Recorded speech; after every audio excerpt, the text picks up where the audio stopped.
Beed Ahilyanagar railway सुरू व्हावी यासाठी मोठे जन आंदोलन उभं राहिलं होतं आणि त्यानंतरच आता आज याच रेल्वेचं उद्घाटन मुख्यमंत्र्यांच्या हस्ते झालं।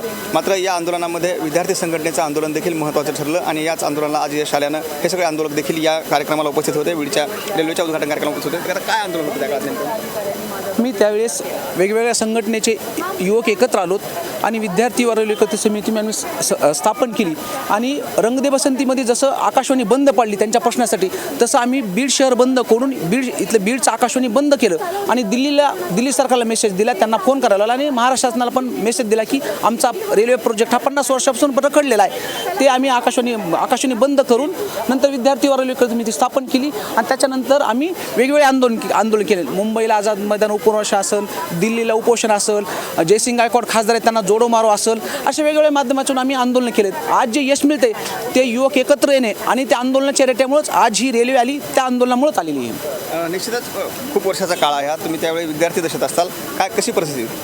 खरं तर 1978ला पहिल्यांदा बीडच्या रेल्वेसाठी कट मोशन मांडलं।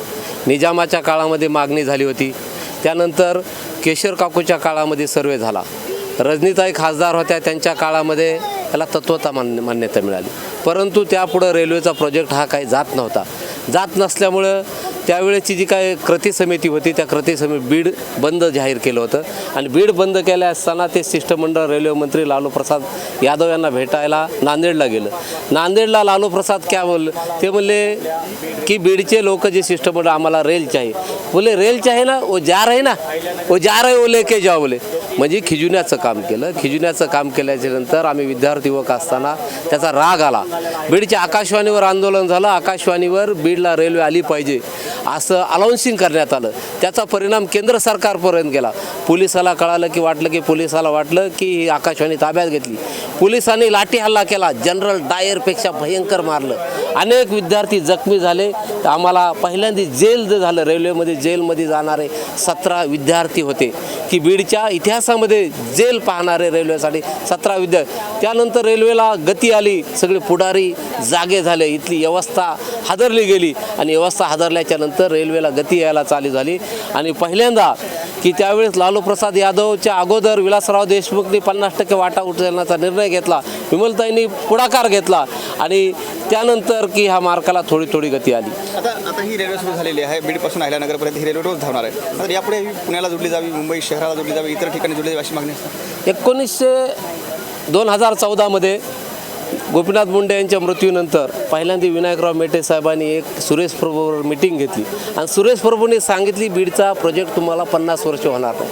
त्याचं कारण असं होतं की रेल्वेकडे पैसे नव्हते आणि त्यावेळेस त्यांनी रेल्वे रोखे उभारले आणि त्या मीटिंगच्या नंतर या बजेटला जास्त प्रमाणात झाले।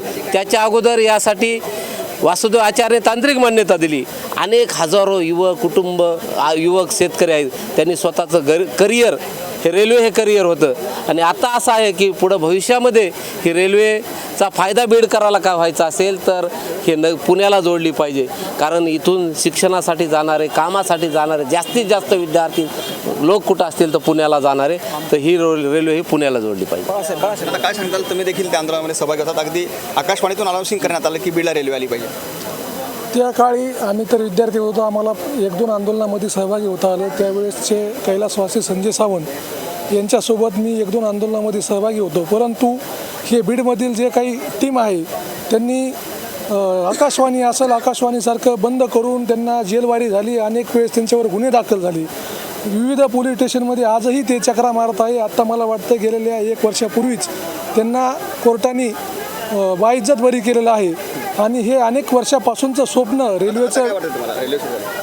आता आम्ही ज्या लहानपणीच असतो त्या आनंद होत आहे, लहानपणी असताना आम्हाला ऐकाय भेटायचं की बीडला रेल्वे येणार आहे, त्या दिवशीपासून आजपर्यंत आम्हाला उत्सुकता होती की रेल्वे कधी येईल, परंतु आज ते स्वप्न आमचं पूर्ण झालं। त्याबद्दल बीडचे खासदार आणि ज्यांनी या रेल्वे आंदोलनासाठी त्याग केला, ज्यांनी या आंदोलनामध्ये सहभाग घेतला, त्यांचं सर्वांचं एक बीडकर म्हणून मी आभार व्यक्त करतो। तर निश्चितच आपण पाहिलं की जसं या आंदोलकांनी सांगितलं की अगदी निजामाच्या काळापासून बीडला रेल्वे यावी ही मागणी झाली होती. त्यानंतर अनेक राजकीय नेत्यांनी यामध्ये पुढाकार घेतला. मात्र या सगळ्या प्रकारामध्ये जी आंदोलनं झाली आणि यामध्ये विद्यार्थी संघटनेचं आंदोलन महत्त्वाचं होतं, कारण या विद्यार्थ्यांनी आकाशवाणीवर ताबा मिळवला आणि आकाशवाणीमधून अनाऊन्सिंग केली होती की बीडला रेल्वे आली पाहिजे. आणि याच सगळ्या आंदोलनाचं फलित जर काय असेल तर आज बीड अहिल्यानगर रेल्वे सुरू झाली आहे. कॅमेरा मुकुंद मी अप्पासाहेब मोहोरकर, लोकाशा TV, बीड.